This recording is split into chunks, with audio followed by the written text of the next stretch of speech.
सो HTTP जो client है, it is basically it is used to consume backend API or API, consume API. It is not little bit technical things, but let's discuss about things. There is one more thing to have to understand about the API. क्या है API? Application क्या होता है Rahul Raj? Application programming, interface हाँ, interface interface. Interface. ठीक है, इसका मतलब क्या है? इसे शॉर्टकट में हम लोग API कहते हैं। ठीक है, हम लोग HTTP क्या है, HTTP क्लाइंट क्या है और क्यों यूज करते हैं, ये सारी चीजें हम लोग वन बाय वन समझने की कोशिश करेंगे आज, और कंज्यूम भी करेंगे हमारे एंगुलर में। तो बेसिकली जैसे मैंने आप लोगों को ये कहा था कि जो भी हमारा एप्लीकेशन होता है ये 3 टियर आर्किटेक्चर में बनता है। अगर आप मेरी मेरी पेंट की स्क्रीन आप लोगों को दिखाई दे रही होगी, करेक्ट? यस तो यहाँ पे पहला जो टियर होता है ये यूजर होता है, और दूसरा जो टियर होता है यानी कि दूसरा जो पार्ट होता है एप्लीकेशन का वो होता है आपका सर्वर। सर्वर, या इसे हम लोग बैकएंड भी कहते हैं। ये जो भी रिक्वेस्ट यूजर करेगा उसकी जो इंफॉर्मेशन चाहिए ये सर्वर प्रोवाइड करेगा, और उसे जो भी इंफॉर्मेशन चाहिए ये सारी इंफॉर्मेशन स्टोर करके रखेगा डेटाबेस के अंदर। यहाँ पे होता है डेटाबेस। जो भी रिक्वायरमेंट चाहिए, जैसे कि मुझे पर्टिकुलर मोबाइल नंबर की पूरी डिटेल चाहिए, लेट्स सी, तो ये नंबर, ये रिक्वेस्ट, पर्टिकुलर रिक्वेस्ट यहाँ पे आएगी, और यहाँ से ये वाली रिक्वेस्ट DB में चली आएगी। सो ये बीच में जो सर्वर के अंदर होता है, जो यूजर की रिक्वेस्ट को फुलफिल करता है, ये है इंटरफेस, जिसे कहा जाता है API।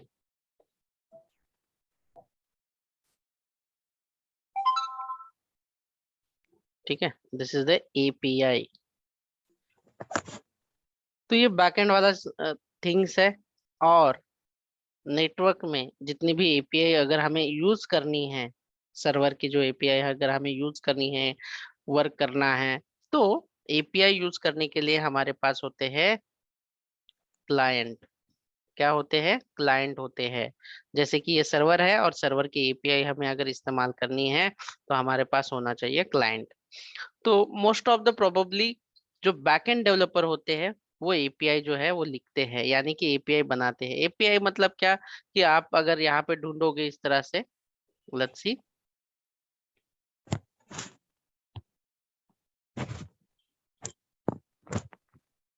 स्क्रीन दिखाई दे रही है ना आप लोगों को? Yes sir yes sir.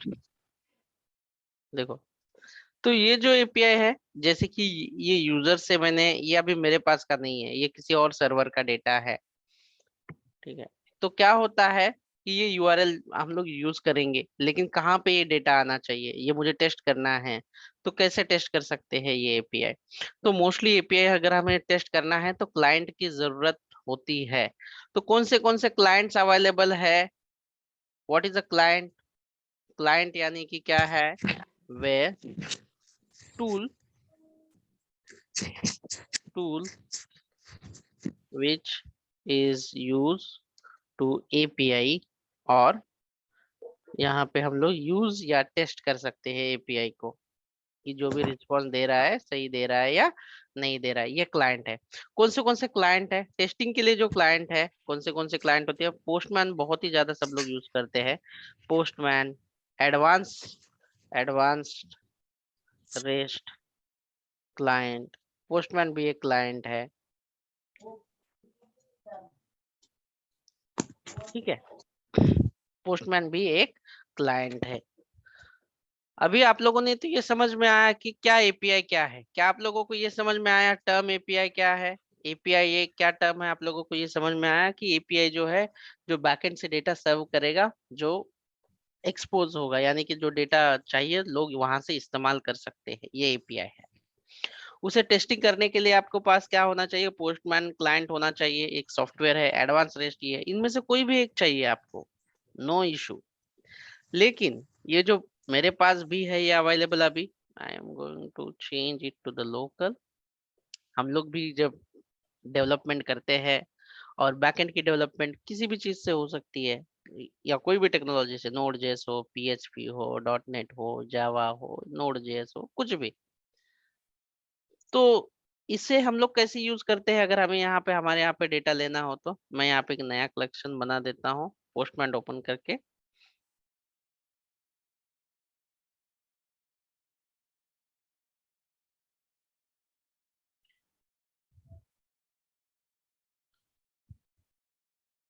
Screen दिखाई दे रही है ना? सर देखो यस यहाँ पे रिक्वेस्ट कर लेते हैं, ठीक है। ये मैं स्टार्ट कर रहा हूँ।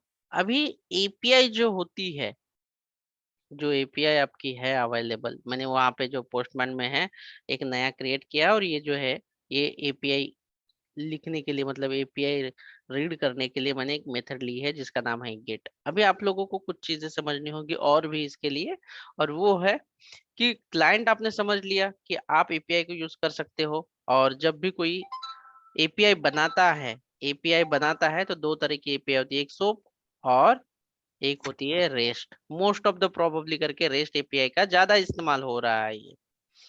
अभी रेस्ट एपीआई क्या फॉलो करता है? रेस्ट एपीआई फॉलो करता है एचटीटीपी, यानी कि इसका फुल फॉर्म क्या है? Hyper text transfer protocol. Protocol. Hyper text transfer transfer protocol. नाम बहुत बड़ा है, लेकिन अगर आप समझोगे तो काम बहुत ही छोटा है। इसका काम है कि नेटवर्क पे डेटा को ट्रांसफर करने वाला प्रोटोकॉल, यानी कि ऐसे रूल्स रहते हैं कि किस तरह से डेटा ट्रांसफर करना चाहिए और क्या रूल्स एंड रेगुलेशन है। Protocol means nothing but rules and regulation. किसके लिए रूल्स एंड रेगुलेशंस? कि ये जो टेक्स्ट है वो हमें ट्रांसफर करना है, हाइपर टेक्स्ट, ठीक है। नॉर्मल टेक्स्ट मतलब एबीसीडी वाला, लेकिन उसके अंदर अगर लिंक होगी तो उसे कहा जाता है हाइपर टेक्स्ट। That's it. तो रेस्ट एपीआई जो यूज करता है, एचटीटीपी प्रोटोकॉल यूज करता है, तो उसके कुछ रूल्स है। अगर सर्वर से डेटा लेना है तो आपको गेट मेथड से डेटा लेना है। अगर आपको सर्वर पे डेटा सेव करना है तो पोस्ट मेथड से आपको सर्वर करना है। अगर आपको डेटा अपडेट करना है तो एचटीटीपी के पास पुट मेथड है, उससे आपको करना है। अगर सर्वर का डेटा डिलीट करना है तो आपको कौन से मेथड का यूज करना है? आपको हाँ, अगर आपको सिर्फ एक पूरा डेटा आपको अपडेट नहीं करना है, पर्टिकुलर फील्ड आपको अपडेट करनी की है, तो आपको ये पै इस तरह से नंबर ऑफ जो है, बहुत सारी ऐसी मेथड्स है। नंबर ऑफ मतलब और 5-6 और मेथड होगी जो ऑप्शंस है, लेकिन मोस्ट ऑफ द करके हम लोग गेट, पोस्ट, पुट या डिलीट के बारे में ही ज्यादा लिखते हैं। और ये हमें सीखने की जरूरत नहीं होती, ये सारा roles and responsibilities are of backend developers, जो कि बैकएंड डेवलपमेंट में एपीआई बनाने का काम है। लेकिन अगर आप लोगों को पता ही नहीं होगा कि एचटीटीपी क्या है, क्लाइंट किसे कहा जाता है, फिर एचटीटीपी क्लाइंट क्या है और कौन से मेथड्स है, तो तब तक हम लोग समझ नहीं पाएंगे। हमारा काम तो बहुत सिंपल है कि रेडीमेड जो एचटीटीपी क्लाइंट दिया है उसके फंक्शन को, एक लाइन का कोड है, you have to write to get the data from the URL, only one thing, you have to write the HTTP and if you want to call the get method then get, that's it, you have done your task. और आपको जो URL पास करनी है, इतनी URL पास करनी है। कितने line का कोड लिखा आपने डेटा लेने के लिए? Single single line. ये लाइन से पूरा का पूरा डेटा जो है आपके एंगुलर में आ जाएगा, चाहे कोई भी सर्विस, कोई भी एपीआई का डेटा हो, नथिंग। बट आपको पता होना चाहिए ना कि हमने गेट क्यों यूज किया। जब भी हमें सर्वर से डेटा एंगुलर में लेना हो तो क्या यूज करेंगे हम लोग? कौन सी मेथड यूज करेंगे? गेट अगर हमें सर्वर पे मतलब एंगुलर एप्लीकेशन से कोई डेटा अपडेट करना हो तो हम लोग कौन सी मेथड यहाँ पे यूज करना चाहिए हमें? पोस्ट। पुट। अगर डेटा हमें सेव करना है, नया रिकॉर्ड क्रिएट करना है, मैं यहाँ पे भी लिख देता हूँ to get data from server, ठीक है। To save data to server. Put का क्या है? तो पुट का है to update data to server. और जो भी मतलब आप जैसे लिख सकते हो, to delete data from server, जो भी आपको लिखना है। पैच, पैच का यूज क्या है? To update particular data. Particular field या डेटा, जो भी आप समझ में आ रहा है वो, that's it. So now is easy. Yes sir. Okay, that's great. ये थोड़ा सा रीड करो और मुझे बताओ आपको कुछ कंफ्यूजन है क्या। मैं एक कॉल रिसीव करता हूँ तब तक, ठीक है। Okay sir. Okay sir.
Hi. So क्या आप लोगों को ये समझ में आया कि हम लोग क्यों इसे इतना देख रहे हैं कि क्यों HTTP क्लाइंट की जरूरत है। It is use to consume API, यानी कि बैकएंड का जो डेटा रहेगा एंगुलर में कैसे ले। कंज्यूम का मतलब यही है। और एपीआई क्या है? एप्लीकेशन प्रोग्रामिंग इंटरफेस, जो कि वो पर्टिकुलर इंटरफेस से हम लोग पूरा उसका डेटा यूज कर सकते हैं, इस्तेमाल कर सकते हैं। और कैसे करना है, अभी मैं यहाँ पे आप लोगों को ब्रांड न्यू जो प्रोजेक्ट है ये बना देता हूँ। कोई इशू नहीं है। Let's start practical things. किसी को कोई कंफ्यूजन है क्या? No sir. cd dot dot और यहाँ पे मैं आके ng क्या करूँ, न्यू, और प्रोजेक्ट का नाम होगा ये http क्लाइंट डेमो http, ठीक है। ये http क्लाइंट वाला स्टोरी कितना था राहुल राज, कुछ आइडिया है इसका? Story number 12 13 something. सर्विस शायद 12 है सर। सर्विस क्या, ठीक है। http 1 2 कर देता हूँ मैं, ठीक है। ये 12 प्रोजेक्ट है। बना, ये जो क्लाइंट है ये एज अ सर्विस हम लोग यूज करते हैं इसे।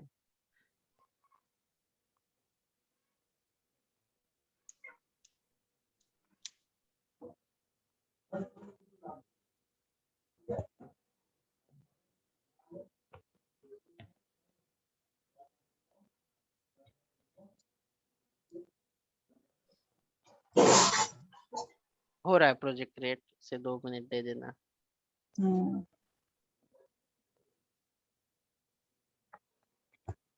सर वो थ्योरी सेक्शन दिखाना है एकदम। हम्म, सर ये जो एपीआई का जो डिलीट या एडिट का जो ऑप्शन है, ये तो हम पे डिपेंड करेगा ना कि हम किसको देना चाहते हैं। नहीं, ये जो चीज है ना, हम लोगों का रोल नहीं रहता। ये बैकएंड डेवलपर ना, उनको पता है कि अगर उनको डेटा अगर देना है, मतलब एंगुलर वालों को देना है।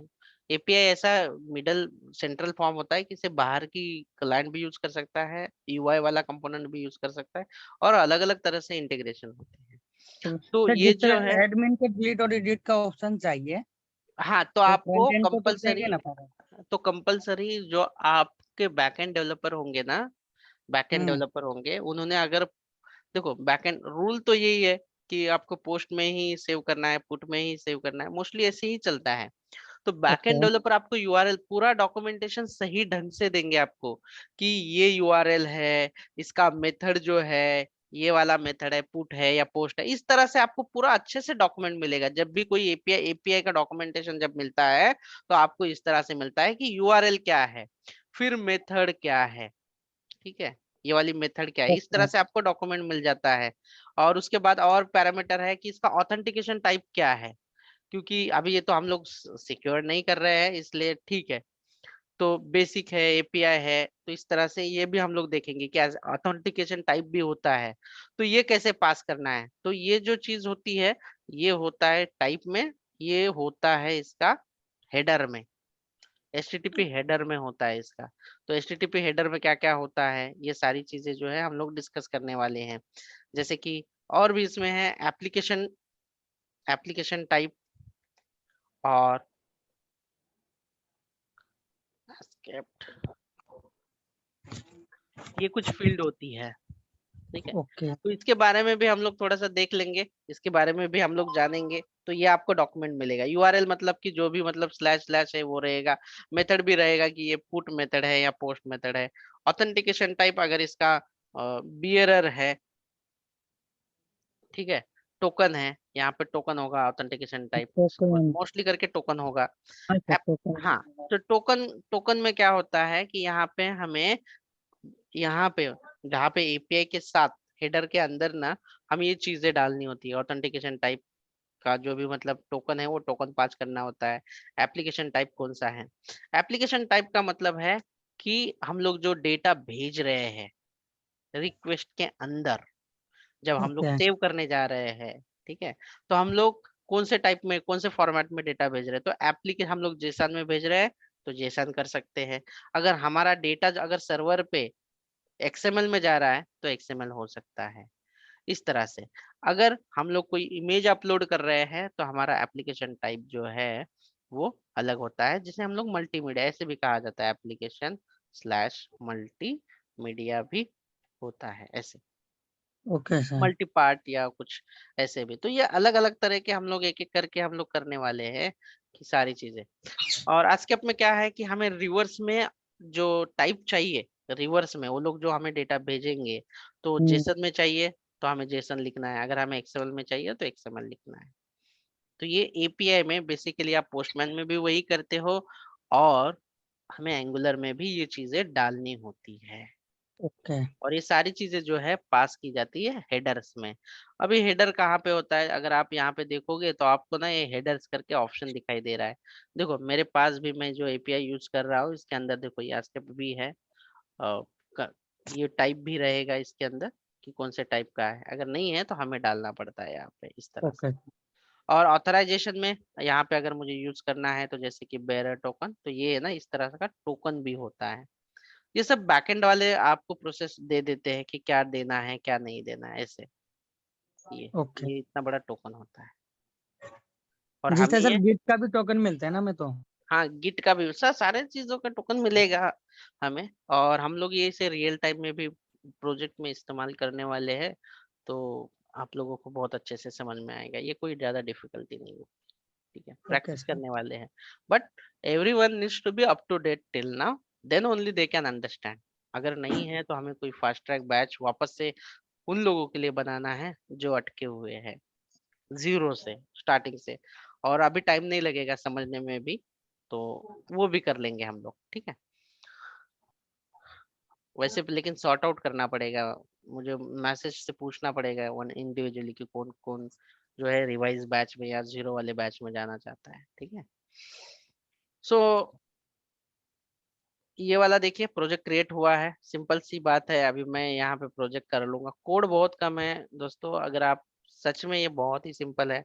लेकिन क्या है कि बहुत सारा कोड देख के कंफ्यूजन हो जाता है। सिर्फ आप एक बार ना स्ट्रक्चर और फ्लो जो है हर टॉपिक का एक बार आप कर लोगे, तो उसके बाद आपको कोई भी चीज डिफिकल्ट नहीं लगेगी। हाँ फर्स्ट टाइम तो कोई भी चीज, चाय भी बनाना रहेगा तो डिफिकल्ट लगती है फर्स्ट टाइम में, तो यही प्रॉब्लम है। तो चलिए अभी HTTP 1.2 करके मेरा प्रोजेक्ट रेडी है। मैं यहाँ पे NG GC, और मैं कोई API कंज्यूम करने वाला हूँ, तो API कंज्यूम करके मैं एक बना देता हूँ कंपोनेंट। तो ये कंपोनेंट जो होता है, याद रखो कि कंपोनेंट जो होता है ये हमें एक्चुअली जो भी पोर्शन होता है हमें दिखाने के लिए यूजर को, इसी के लिए हम लोग इसका इस्तेमाल करते हैं। लेकिन अगर हमें डेटा लेना है या बाहर के किसी एक्सटर्नल कंपोनेंट के साथ डिस्कस करना है या कोई बिजनेस लॉजिक लिखना है, तो क्या यूज कर लेते हैं हम लोग, किसका यूज कर लेते हैं हम लोग, सर्विस का यूज करते हैं जहाँ पे बिजनेस लॉजिक करना है। तो मैं सर्विस के अंदर जाके cd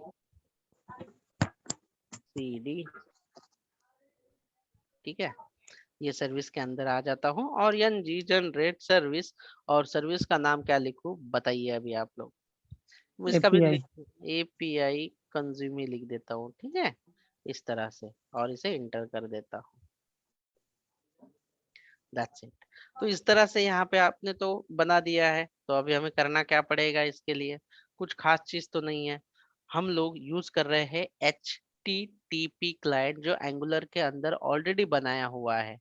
तो आप लोगों को पता है जब भी कभी हम लोग कुछ नया मॉड्यूल इस्तेमाल करते हैं तो उसे रजिस्टर्ड यानी इंपोर्ट करना होता है यहाँ पे हमें, बराबर ना, यहाँ पे हमें इंपोर्ट करना होता है। तो ऐप मॉड्यूल डॉट टीएस में हम लोगों को इंपोर्ट करना है, कौन सा क्या इंपोर्ट करना है, HTTP क्लाइंट क्लाइंट मॉड्यूल। को जो है, HTTP क्लाइंट, ओ मुझे इंस्टॉल करना पड़ेगा शायद से इसे, ये मेरे पास नहीं होगा HTTP क्लाइंट। तो मैं चेक कर लेता हूँ कि कैसे इंस्टॉल करते हैं।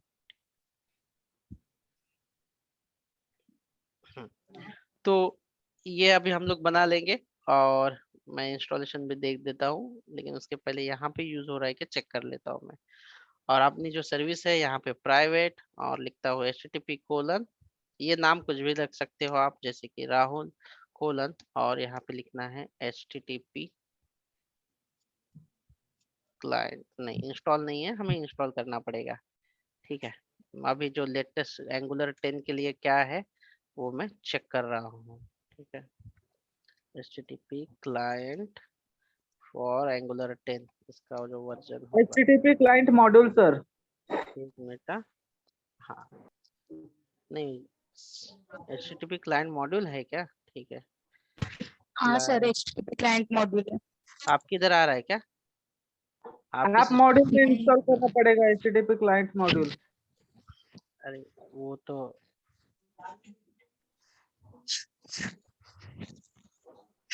क्लाइंट फॉर एंगुलर 10, कमांड बताओ।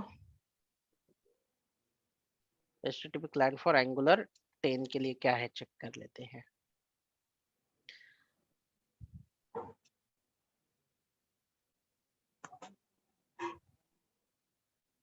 ये तो अलग डायरेक्टली नहीं दे रहा है ये, okay. Angular common, client module, नहीं वो मॉड्यूल हमें लेना पड़ेगा यार, मतलब इंपोर्ट करना पड़ेगा, बाय डिफॉल्ट है इसके अंदर, बट ये बोल रहा है you have to import like this, ऐसे करना पड़ेगा। चलो ठीक है, मतलब इंस्टॉल करने की जरूरत तो नहीं पड़ेगी, बट वी हैव टू, यहाँ पे हमें लिखना पड़ेगा इसे ऐसे, इंपोर्ट, ये बोल रहा है इंपोर्ट करो, और यहाँ पे लिखते हैं HTTP क्लाइंट सपोज, और ये हमें इंपोर्ट करना पड़ेगा सिंगल, एंगुलर नहीं @ angular, angular slash common common, slash HTTP common slash HTTP, हाँ HTTP ऐसे फोल्डर सर। हमें, फोल्डर नहीं लिया क्या मैंने, फोल्डर नहीं लिया आपने, फोल्डर फोल्डर ओके सिलेक्ट करो डाउन करके। ओके होगा। Thank you. और नीचे इंपोर्ट में आपको HTTP क्लाइंट लेना यहाँ पे पड़ेगा। अभी ले लेते हैं HTTP client, thank you sir. हाँ, तो अभी आपको इस तरह से करना पड़ेगा, डायरेक्टली यहाँ पे जो ऑप्शन आता है वो नहीं है, हमें करना पड़ेगा, मैन्युअली करना पड़ेगा। यहाँ पे इंपोर्ट, इंस्टॉलेशन की जरूरत नहीं, बाय डिफॉल्ट आया हुआ है HTTP क्लाइंट, और यहाँ पे आपको @एंगुलर कॉमन HTTP ये फोल्डर के साथ रखना है, ध्यान रखो। और API कंज्यूम के इधर आने के बाद अभी तो ये होना चाहिए HTTP क्लाइंट, क्योंकि ऐप में हमने ले लिया है।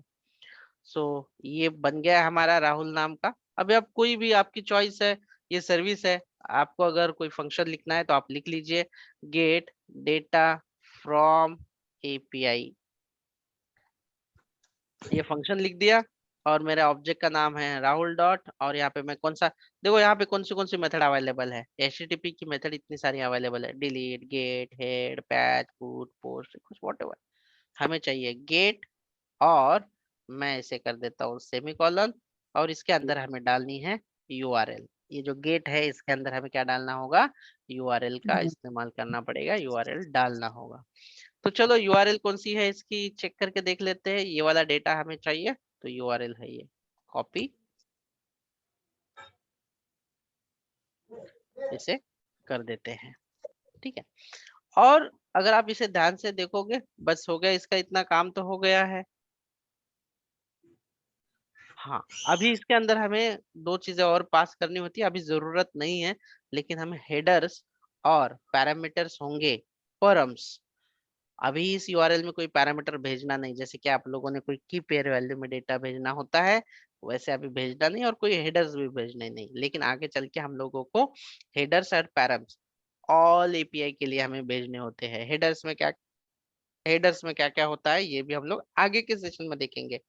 हेडर्स में हमें भेजना होता है अगर ऑथेंटिकेशन है, तो ऑथेंटिकेशन हमें भेजना है, ऑथ जिसे हम लोग कहते हैं, ऑथेंटिकेशन भेजना है। और हमें डिस्कस करना है कि और भी कोई पैरामीटर है, जैसे कि कंटेंट टाइप भेजना होता है। देन जो भी हम लोग एक्सेप्ट करने वाले हैं ये इस तरह से, ओके। और जो डेटा हम लोग API के थ्रू भेजते हैं उसे कहा जाता है पेलोड, और जो डेटा API से हमें आता है उसे कहते हैं रिस्पॉन्स। That's it. तो ये टर्म्स है जो नेक्स्ट सेशन में हम लोग करने वाले। हो गया इसका काम जो है, ये काम कंप्लीट हो चुका है। ये एक लाइन का ही कोड है जो कि पूरा का पूरा डेटा जो है लेके आएगा। हाँ, अभी ये सर्विस में मैं नहीं देखूं, मुझे नहीं यूज करना है। मैं तो ये डेटा कंपोनेंट पे लेके आऊंगा ना, मुझे कंपोनेंट पे चाहिए, तो मैंने उसके लिए खास कंपोनेंट बनाया हुआ है। ये कंपोनेंट के TS फाइल में आ जाऊंगा, और यहाँ पे भी वो मुझे यूज करनी है, सर्विस यूज करनी है। लास्ट सेशन में हमने देखा सर्विस यूज करनी है, तो अभी हम लोग लिखते हैं कोई भी ऑब्जेक्ट का नेम कोलन, और हमारी जो सर्विस है वो सर्विस का नाम क्या है, सर्विस का नाम क्या है, क्या नाम दिया है हमने सर्विस का, API कंज्यूम सर्विस, है ना। तो ये वाली सर्विस हम लोगों ने यहाँ पे कॉल, मतलब ऑब्जेक्ट बनाना है, यहाँ पे बन गया ऑब्जेक्ट। अगर आपको लोड टाइम पे दिखाना है तो आप लोड टाइम पे, अगर दिखाना है तो आप यहाँ पे वो यूज कर लो, जैसे कि Mohini dot gate API it's called now, that's it. इतना भी करोगे तो काम हो जाएगा आपका।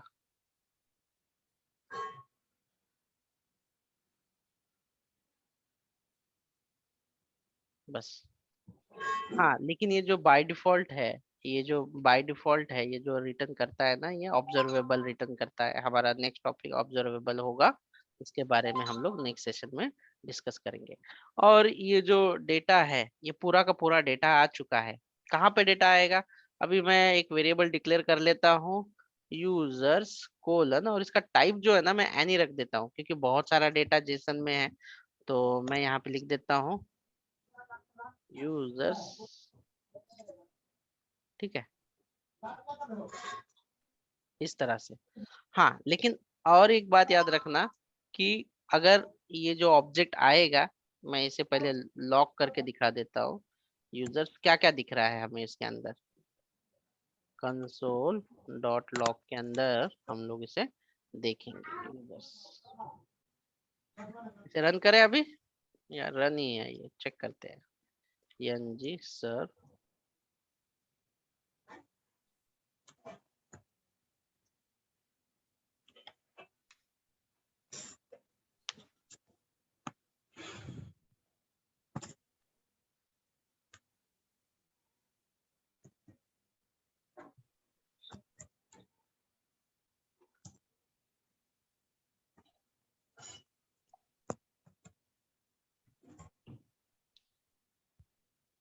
कुछ एरर आया, HTTP client export declare class, तर HTTP क्लायंट मॉड्यूल आहे ना तिकडं. कुठे येणार ऍप मॉड्यूल. ऍप मॉड्यूल मध्ये सर. HTTP क्लाइंट मॉड्यूल, हाँ थैंक यू। ओके, आगे आइए। अभी क्या करना है हमें? अभी उस क्या? कंपोनेंट को HTML के फाइल में हाँ, ये API कंपोनेंट को जो है components. हमें यहाँ पे करना ऐप पड़ेगा, कंपोनेंट HTML। यहाँ पे करना पड़ेगा। ठीक है, सो लेट्स स्टार्ट। ये सारा रिमूव कर देते हैं और इसके अंदर हम लोग डाल देते हैं। सर कंट्रोल भी करना था, भी आ गया। नहीं यार, ये क्या हो गया कि मैं देख नहीं पाता उसे। ये मेन्यूज आते हैं ना बीच में ऐसे।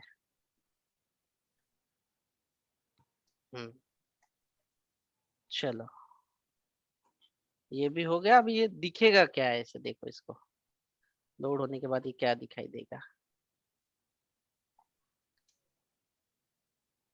अलाउड अनडिफाइंड दिखाया दिया इस तरह से। अभी ये जो डेटा है, ये डेटा डायरेक्टली नहीं दिखेगा, कॉल इनेबल। तो ये डेटा कब दिखेगा, इसका भी रीजन है। आप लोगों को डेटा देखने के लिए क्या करना होगा, एपीआई कंज्यूम जो ये दिया हुआ है यहाँ पे, ये डायरेक्टली नहीं दिखाई देगा। इसका रीजन एक है कि इसका डेटा देखने के लिए आपको उसमें से डेटा निकालना होगा। इसके लिए आपको चलाना पड़ेगा एरो फंक्शन।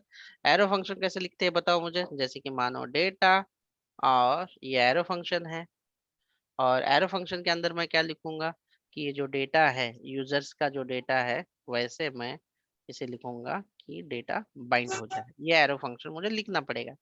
हाँ, कहाँ पे लिखना पड़ेगा? आप लोगों को ऑलरेडी पता है कि ये जो डेटा होता है, इसे आपको करना होता है, क्या करना होता है? सब्सक्राइब करना होता है। एक और फंक्शन होगा जो होगा सब्सक्राइब का। अगर नहीं आ रहा है तो मैं देख लूंगा कि क्यों नहीं आ रहा है। Something wrong. सब्सक्राइब करना पड़ेगा और इसके अंदर हमें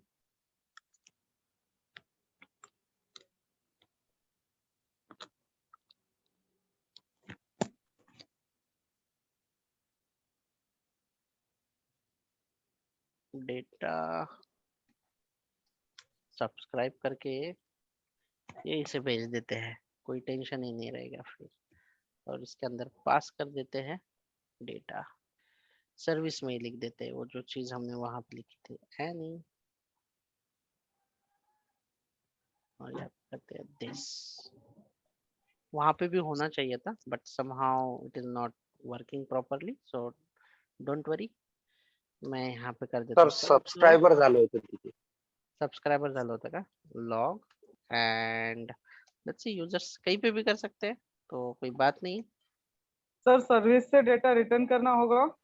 हाँ, तो अभी हम लोगों ने सर्विस से भी है डेटा, यहाँ से हम लोग नहीं, अभी फिलहाल रिटर्न नहीं करेंगे हम लोग, यहीं पे हमें सिर्फ देखना है अभी। ठीक है, हम लोग यहीं पे देखेंगे। ये जो चीज है सब्सक्राइब, आप वहां पे भी कर सकते हो कंपोनेंट में। एक्चुअली हम लोग जो है सर्विस में ही सारा डेटा का जो ऑपरेशन है यहीं पे कर लेते हैं, और हम लोग यहीं पे सिर्फ देखेंगे कि डेटा आ रहा है कि नहीं आ रहा है। मैं यहाँ पे लिख देता हूँ कि console.log data available in angular service.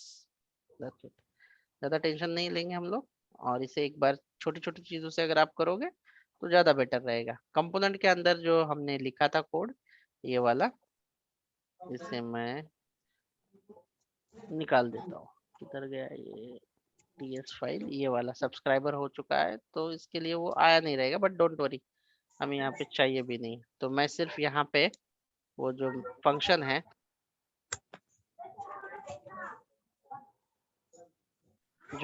है, मोहिन डॉट गेट एपीआई, ये कॉल कर देता हूँ बस। हो गया अभी। तो अभी अगर आप इसे लोड, जैसे ही लोड हो जाएगा ये, तो कॉल होगा, और यहाँ पे जो डेटा है वो डिस्प्ले होना चाहिए। अगर डेटा डिस्प्ले नहीं हो रहा है तो बाइंड नहीं हो रहा है, समथिंग रॉन्ग, या अनडिफाइंड आ रहा है, कुछ तो एपीआई में गड़बड़ है जो कि हम लोग डायरेक्टली एक्सेस नहीं कर पा रहे हैं उसे। ठीक है, कोड इतना ही है, मैं आप लोगों को इसे रिजॉल्व करके दे दूंगा। कोड इतना ही रहेगा, अगर इसका कुछ ऑथेंटिकेशन रहेगा तो वो हम लोग चेक कर लेते हैं। ठीक है, या ओके तो सर।